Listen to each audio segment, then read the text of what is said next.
حالت روزہ میں انہیلر کے استعمال کا مسئلہ آتا ہے، یہ کام کا مسئلہ ہے۔ انہیلر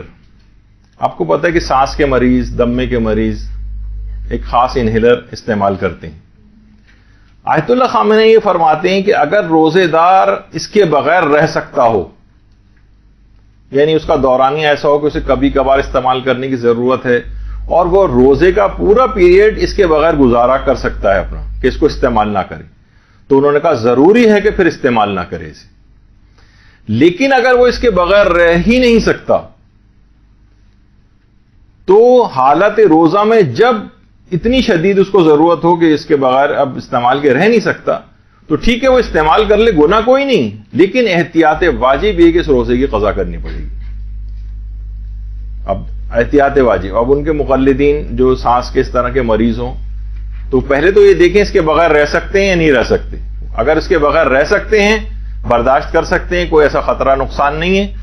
تو وہ کہتے ہیں ٹھیک ہے پھر اس کے بغیر آپ رہیے اور روزے کو مکمل کریں۔ لیکن اگر وہ کہیں نہیں اس کے بغیر نہیں رہ سکتا، یہ ایسے رہ سکتا تھا لیکن ایسی صورتحال پیش آ گئی کہ اب نہیں رہ سکتا، دھول مٹی گئی، الرجک کوئی ریئیکشن ہوا، بہت زیادہ سانس ہو گیا، بہت زیادہ پریشانی کے اندر مبتلا ہو گیا، تو ٹھیک ہے وہ کہتے ہیں حالت ضرورت میں اس کو استعمال کر لو پھر، لیکن احتیاط واجب یہ کہ اس روزے کی قضا کرو۔ آپ پھر کہیں گے کہ پھر فائدہ کیا ہوا؟ تو فائدہ یہ ہوا کہ آپ کو گناہ نہیں ملا، یعنی اس روزے کو توڑنے کا گناہ آپ کے ذمہ نہیں ہے، لیکن یہ کہ اس روزے کی آپ کو بعد رمضان قضا کرنی پڑے گی۔ لیکن آیت اللہ سیستانی فرماتے ہیں، وہ فرماتے ہیں کہ کوئی بھی مایا چیز حلق سے اگر نیچے نہیں اتر رہی ہے، صرف گیس کی صورت میں، عام طور پہ یہ ہوتا ہے کہ جیسے ہی وہ اسپرے ہوتا ہے تو حلق میں اس کے کچھ تو پارٹیکلز وہاں جا کے بالکل حلق میں جا کے ڈپازٹ ہو جاتے ہیں، اور کچھ جو ہے کوئی بہت اچھے طریقے سے بھی انہیلر کو استعمال کر لے تب بھی سمجھیں کہ تقریباً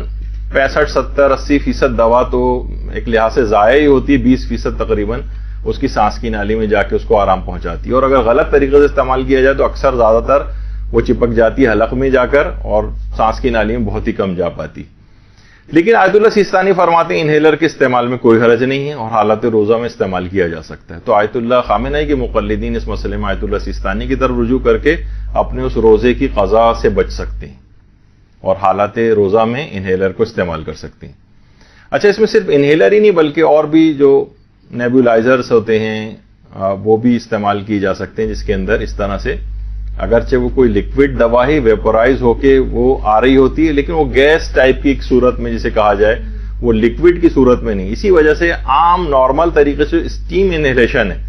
اسٹیم بھاپ لینا، یہ بھی حالت روزہ میں اس کی اجازت ہے، سوائے کہ اس طرح سے بھاپ لی جائے کہ وہ ڈراپس کی صورت میں حلق میں جا کر ٹپکنے لگے،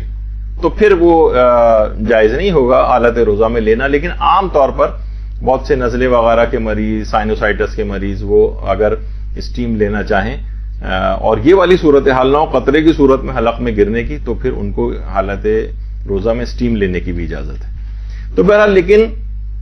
آیت اللہ خامنہئی یہ فرماتے ہیں کہ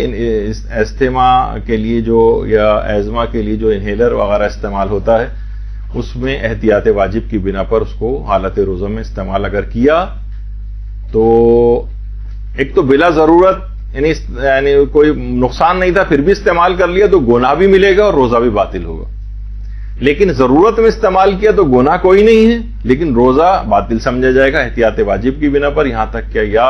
اس مسئلے میں ان کے مقلدین آیت اللہ سیستانی کی طرف رجوع کر لیں۔